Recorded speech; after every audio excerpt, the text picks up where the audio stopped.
What's up guys yi ñaaw yi siyaar ak magal bu baax xam nga di profito delloo njukkal di leen baalu ak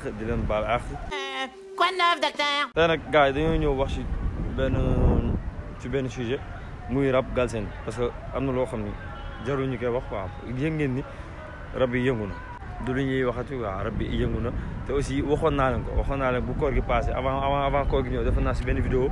ñu leen bu koor gi passé rab bi dina yëngatu bu koor passé game bi dina yëngatu comme ni nga Sud Diop waxee après koor gi réew mi dina yëngatu waxoon naa leen après koor bi game bi dina yëngatu te game bi yëngatu na gaay te kenn waralu ko ku dul Dip Doundou Guiss ñëw na indi benn son tuddee ko Kalifa. D'ailleurs teaser bi génn démb bu ngeen ko gisul dem nañ YouTube wala Instagram di page am di ngeen ko xool.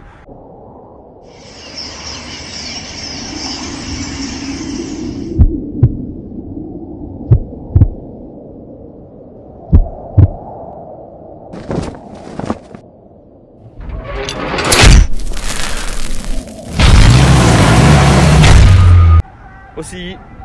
clip bi samedi lay génn incha allah bu neexee yàlla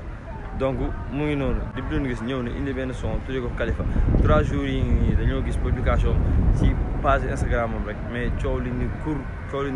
te loolu day dëggal li Dip Doundou Guiss waxoon am na benn interview mu toog mu ne man maay diriger game bi maa koy diriger su ma yëngatul kenn du yëngatu su ma diriger wul kenn du diriger boobu ba léegi nag gisuñ kenn yëngatu kon dañoo gis Dip Doundou Guiss yëngatu te loolu day gën a